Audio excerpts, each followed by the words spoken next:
Okay, I have finished The Bearers of the Black Staff by Terry Brooks, which is book number 1 in the Legends of Shannara duology. So we only have 2 books this month, a very uh, short month, I guess. I guess it's not very. There's still 2 books, and usually there's 3. Next month there's gonna be 4. I'm rambling. So the premise of this duology is it's been 500 years since the world has ended and Hawk has saved what is left of humanity and some other creatures by putting them in a magical bubble in what we're all going to assume is the Glacier National Park. So everybody's safe.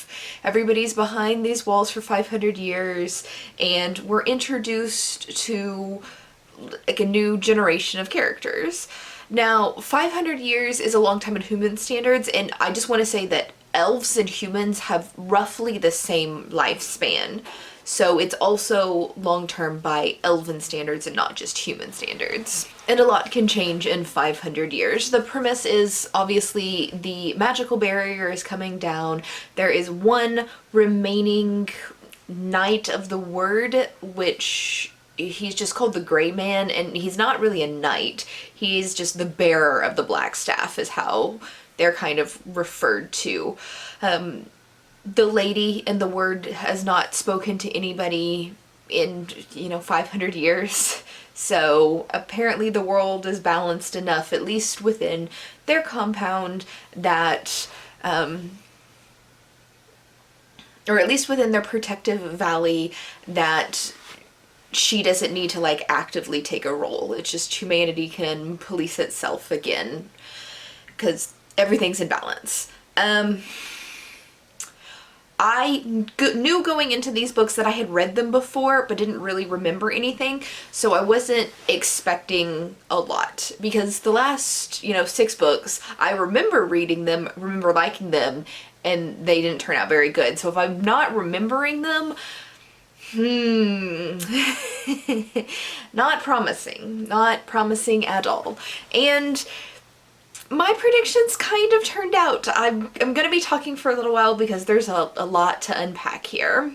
So the whole opening sequence is just dumb. It's supposed to set up the plot of the book, but it's done in just such an awful way that it's you really couldn't think of anything better than this garbage that you gave me to set up the plot.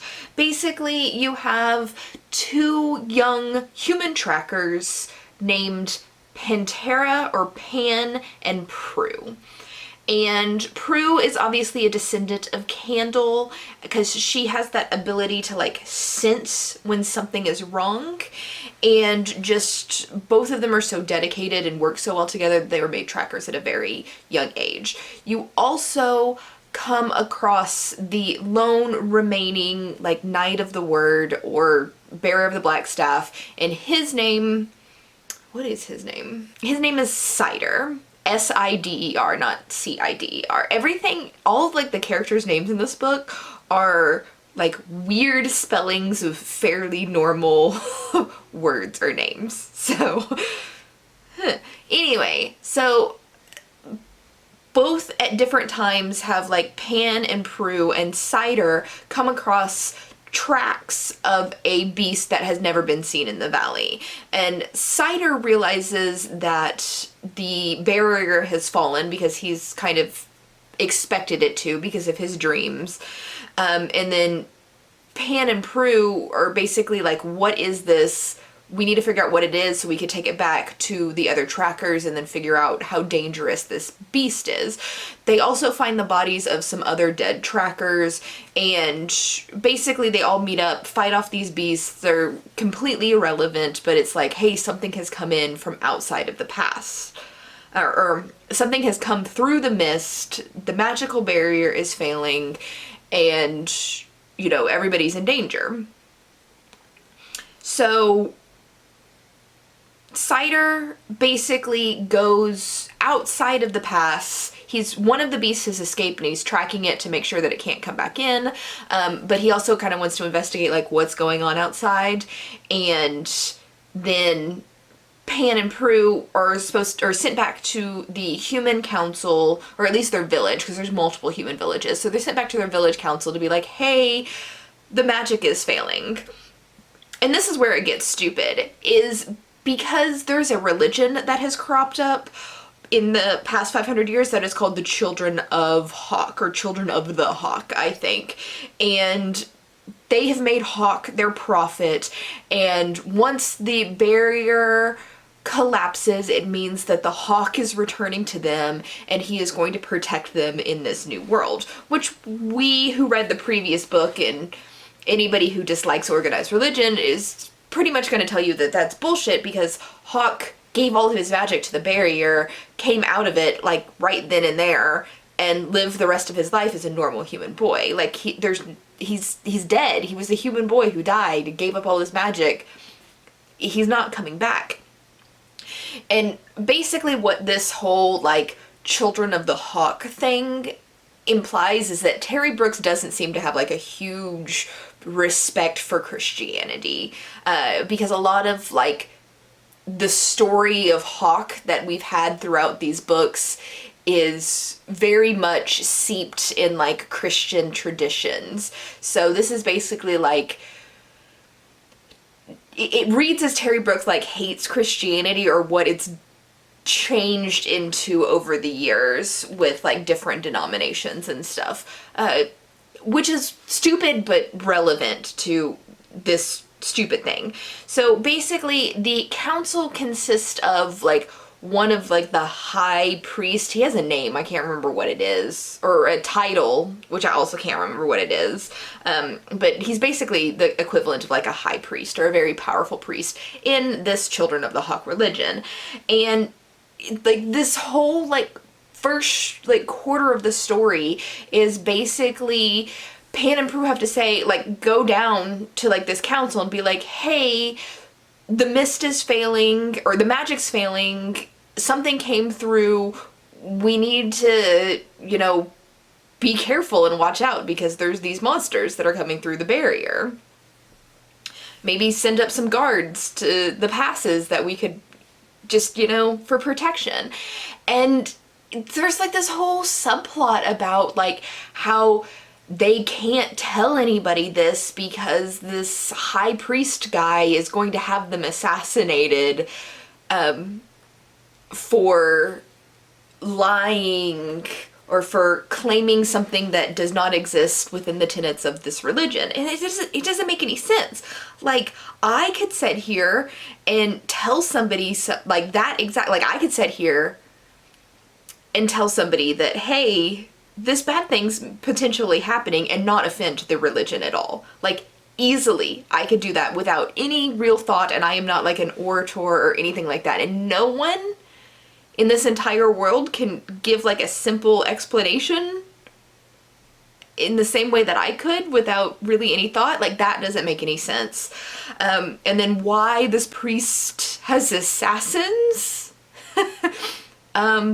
What? And it's not like every single person practices this religion, so going against it is like seen as such a big deal. It's like only some people practice it. It's not like it's a requirement, it's not part of the law. Most of the characters actually don't follow this religion that we meet up in the book, so it just, like, this weird thing doesn't make sense. And really all you had to do was go down there and be like, hey guys, during our job as trackers, we came across these monsters that we've never seen before. The gray man, who's Cider's name, or what people call Cider, the gray man said that they came through the pass. We don't know, we didn't check, all we know is we've never seen them before. Maybe we should send some people up and see that the passes are still protected by the magical barrier. I know that the Children of the Hawk religion says that Hawk will come back when this happens. I am not a religious or spiritual leader. We're gonna leave that to our spiritual leader over here to explain what might happen. And that's it. Like, you haven't offended anybody. You're not saying that your religion's wrong. You're just saying like, hey, maybe somebody should go check this out. That's it. Like, that wasn't fucking hard. So that, like, was the setup for, like, Prue and Pan having to run, which, come on, you could have done that in a better way. Easily. And then the other big setup, or the other big problem with this entire thing is, what the fuck was the point of this entire magical bubble that these characters live in? Humanity survived just fine outside of this world. And there's a lot of them. There's like a huge army of trolls or lizards. Lizards are what they were called in the last book, and they have since changed their race to trolls. Doesn't matter. There's a huge army of trolls like right outside of this valley that are just happen to be looking for a new home and happen to come right across this valley. There's also like all these human settlements like right around there. Like, the entire point of the last book was to save humanity, and it seems like humanity and all other races, because there's trolls, there's spiders, there's elves, all of that shit lives just fine outside of the valley. They have survived 500 years of whatever. And like all of the, or most, there's still some demons left and stuff like that, but most of them are gone. There's no more like wars or anything like that. Just, you know, people trying to survive. And I mean, like, it's a very basic level of survival, but what the fuck was the point of the entire last trilogy? Addition to that, like, how the fuck did anybody survive outside of here? Like, at the very end of the last trilogy, a American soldier who had been put in a bunker deep underground and trapped went crazy and launched every single nuclear weapon that America had access to. Like, all of them. Like, that was the entire, like, idea of, like, hey, there's a bubble, let's launch these, like, it needs to protect us from these nuclear weapons because absolutely no one can survive the nuclear winter outside of this magical bubble. But they did, and they thrived. And why the fuck are there all these people, like, right by the Glacier National Park? It's not like this is a crowded area in modern times when there's like a shit ton of civilization. Like, why suddenly is this like a really busy area where it's really easy to accidentally run into people when there's not supposed to be anybody left alive? Like, what the fuck? And to add to my, like, general frustration about, like, how none of this makes sense, the trolls. It just so happens that this troll lineage is descended from Cat and Panther, who somehow managed to thrive after leaving Hawk and not going into the valley. And the specific trolls that descended from the two of them specifically just so happen to come across, or to be like one of the first people to come across a descendant of Candle and potentially Hawk.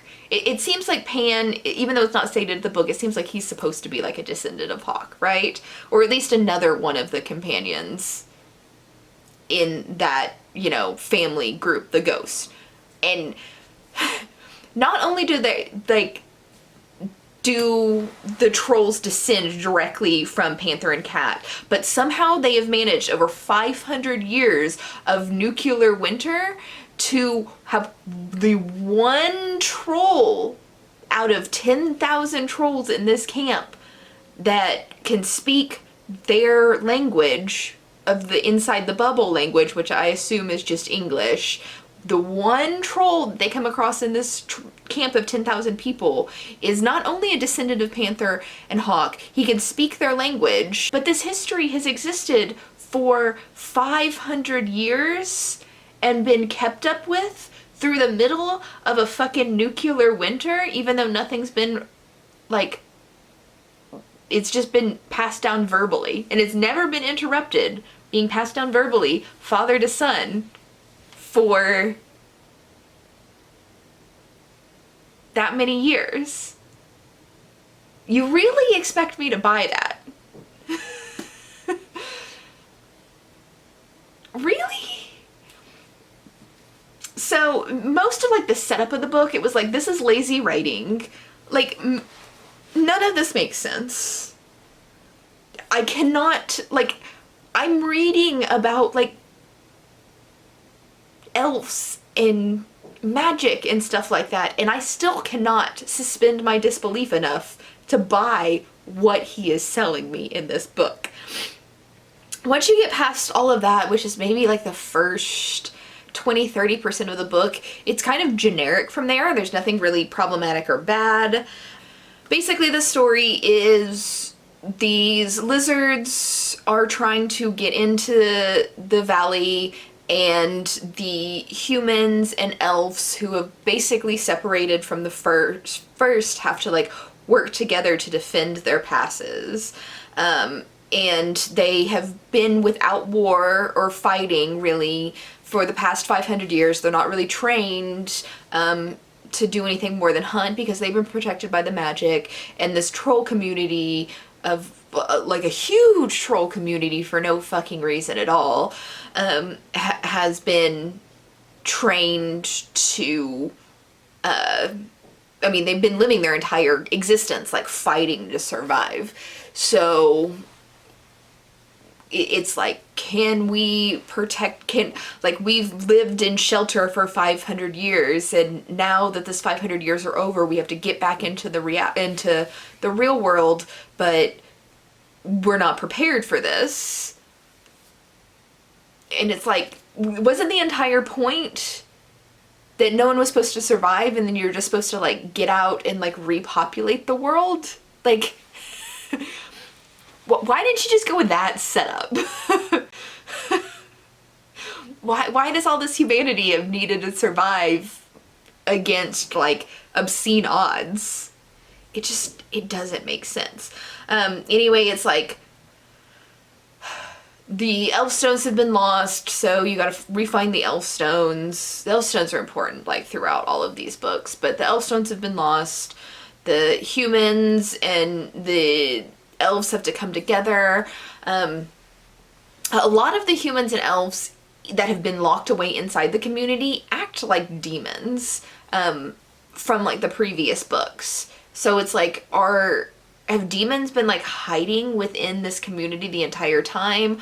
Or is this kind of pointing out that, like, mankind is so flawed that they should have been wiped out, because no matter how many times they are saved through magic, they eventually just go back to being evil, hate-filled people, or evil and hate-filled, and they're just going to continue to repeat their mistakes over and over again, and we're not a redeemable species.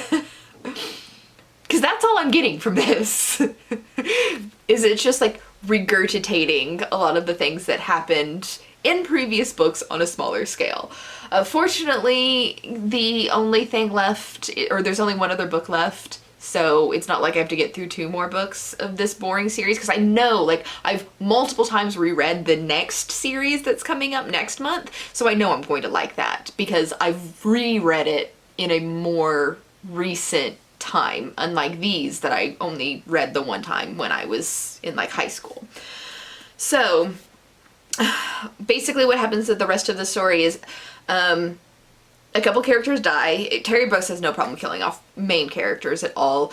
And at the very end, or let's see, we throughout the story learn why there's not 2 staffs.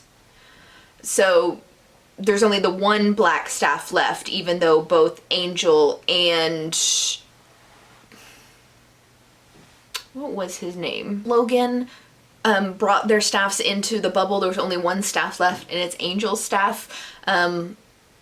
The other staff ended up going to the elves because Logan, you know, married into the elves, and their line eventually became like power hungry and corrupt, and the final welder of the elven staff and the staff were both destroyed by his greed, and then so only Angel's staff remains. And so when Cider gets killed by the trolls at the very end of this book, Pan has to take up the staff. He hasn't at the end of this book. Is just basically Cider dies and tells Pan to take up the staff, but obviously he's going to do it in the next book, because obviously. I honestly don't know that anybody needs to read these books.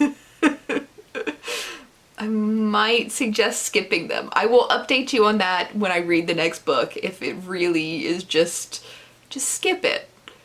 Just read the initial trilogy. And then stop reading after that is basically how I'm feeling with Shannara right now. Anyway, I've talked for far too long, and I will be back with the next book. I may look like I've been crying, which is true, but has nothing at all to do with the book, and everything to do with a video I just saw of a dad talking about his trans daughter. So, ignore my face. Look at the book. Look at the book. Okay, I finished The Measure of the Magic, and I mean, what do we even say about this? It was lazy. I'm not entirely sure why Terry Brooks decided to write this duology, because he didn't put his best work into it. Let's just get that out there.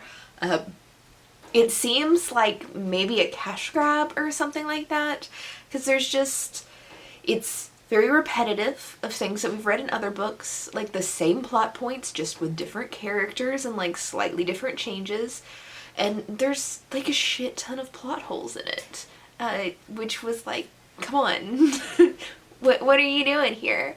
So basically, from the last book, Cider has died and Pan took up the staff. And then there is a demon introduced at the beginning of the book. I mean, they haven't gotten rid of any of the other bad guys that they have to deal with. So, like, and Pan is, like, literally, like, he's never used his magic. Why are they introducing, like, a bigger bad character when there was already enough, like, bad guys for them to deal with in the book? Because they had the trolls attacking from outside of the valley. You have the elf queen, who is I don't even know what to say about the elf queen. She's like power corrupt. She's trying to like gain power. She kills her husband and blames it on her stepdaughter so she can become queen. And then you have the religious leader, right, who also just wants power and blames a lot of shit on people just for religious power, I guess. And then now you have a demon.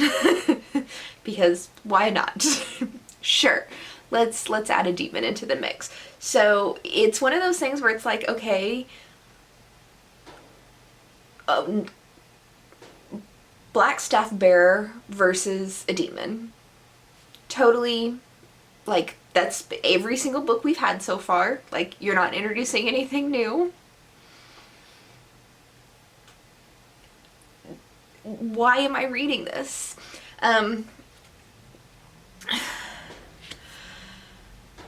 So, plot holes, I guess, is the next section that I want to go over. Let's see.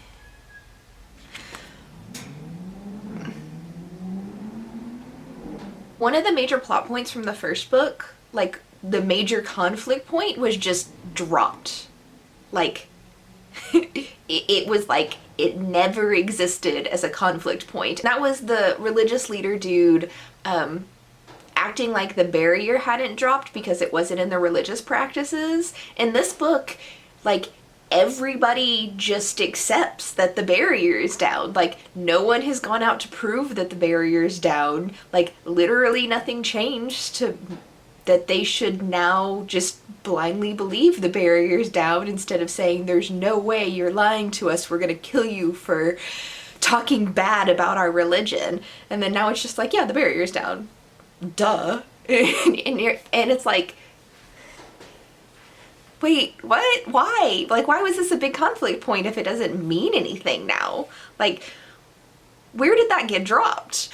There's another plot hole that goes along with like another problematic thing in here. So I'm gonna go ahead and talk about that other problematic thing first, which is Prue meets the King of the Silver River, and while she's talking to him, she's talking about like how her superpower thing where she can sense danger doesn't always work. Like, sometimes she can sense danger and sometimes she can't, and she will do anything to allow or to like give that like danger sense magic like more oomph, where it's like always entirely reliable and is never a question to whether it's going to be reliable or not.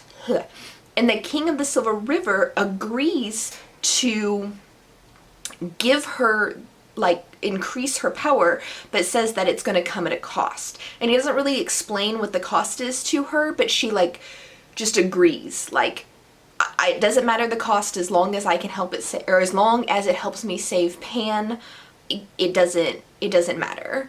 Because I guess I should have prefaced this with, she comes, like, face to face with the demon on her own, and her sense doesn't like register that there's anything wrong until it's too late. And then the King of the Silver River is the one who like saves her. And so that's why she's like so suddenly concerned with it not working.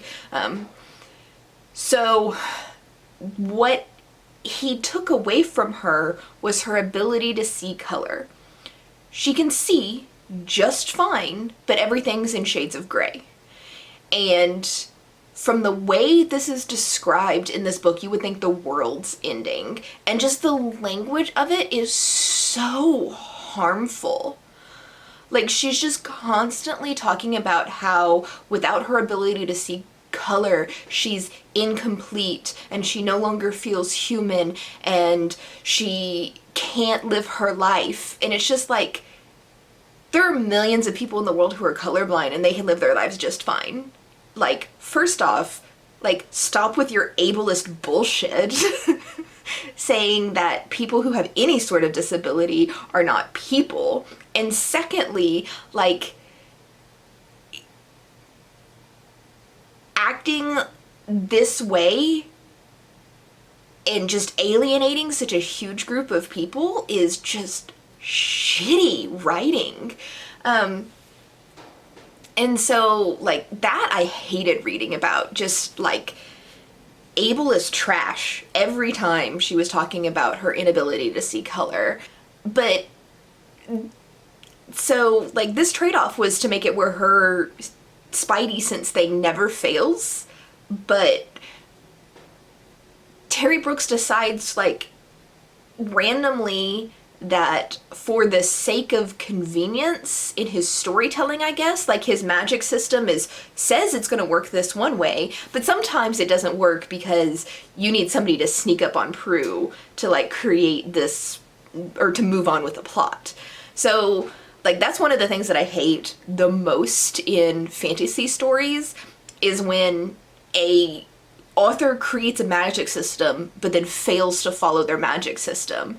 And, like, none of the characters even comment on the fact that her sense didn't work and it's supposed to work the entire time. So it was just, like, completely, like, ignored and brushed it aside just because he needed to put that one plot point in there and was too lazy to think of another way to do it.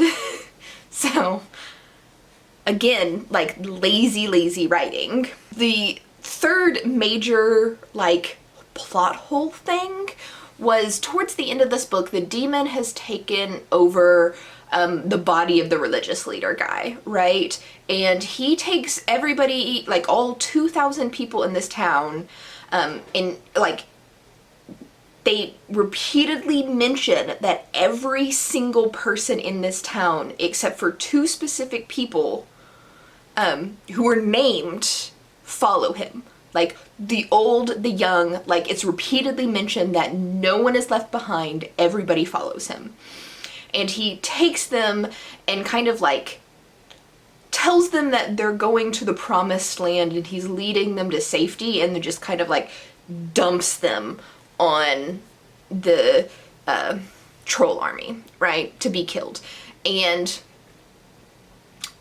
almost all 2,000 people are killed. There's a handful of people who escape, right?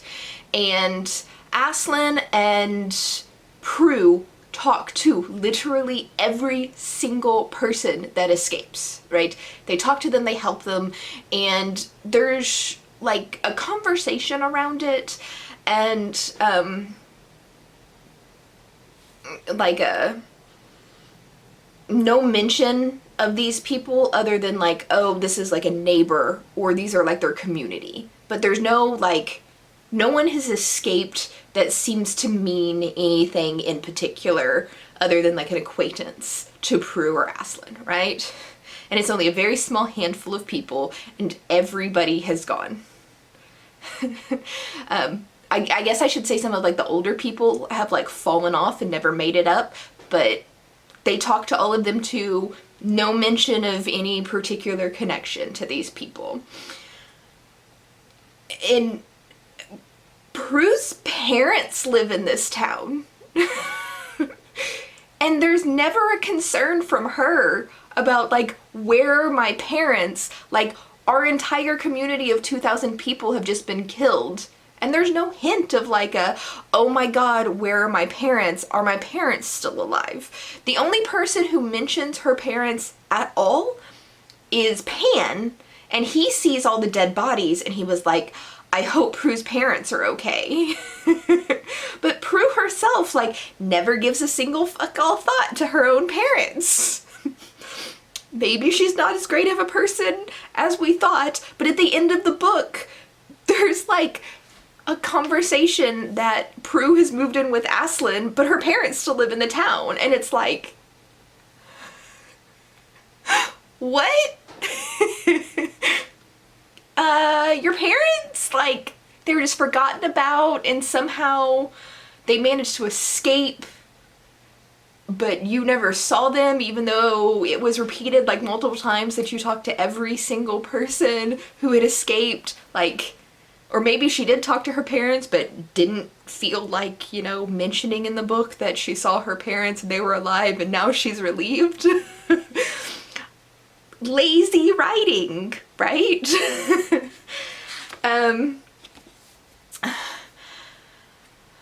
So, all of that, like, overall, like, the story itself, like, minus the plot holes and minus the, like, sheer repetitiveness of it, isn't too bad. Terry Brooks is okay with killing off his main characters, especially because, like, you're only gonna have them stick around for 3 books max, right? Most of these characters only stick around for 1 book, maybe 3 books max. We're gonna follow the same characters.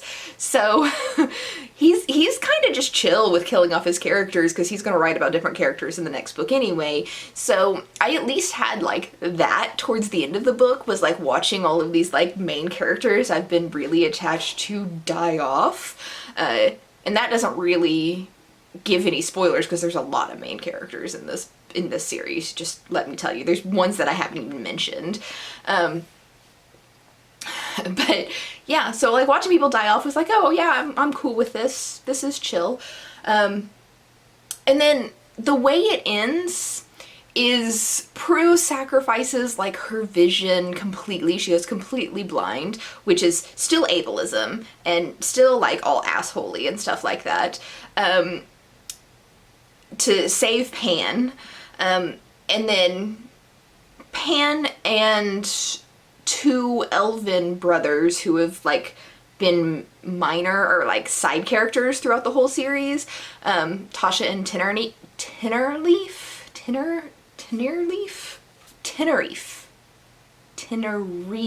Leaf. Yeah. So Tasha and Tenerife and Pan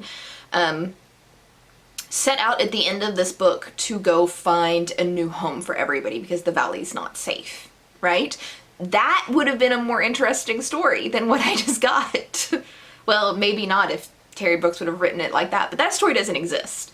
Like, from here, we go into the original published story of the Shannara universe. Well, actually, I guess this was like a prequel that was written later. But the next trilogy was the original trilogy, but they added a prequel called The Genesis of Shannara, or Terry Brooks added a prequel called The Genesis of Shannara onto the original trilogy, but I'm reading that quartet next month. Overall, I'd suggest skipping this whole duology. It doesn't add anything to the overall Shannara universe, period. So I think this one is fairly safe to just completely skip over and like pretend like it doesn't exist at all. That's what I'm gonna do for the rest of my life, is pretend like this duology doesn't exist. Anyway, if you are interested in the Shannara original series, or if you're interested in the original Shannara trilogy, that is what I will be reading next month. Make sure you subscribe so you don't miss the video for it, and I'll catch you in the next video. Bye!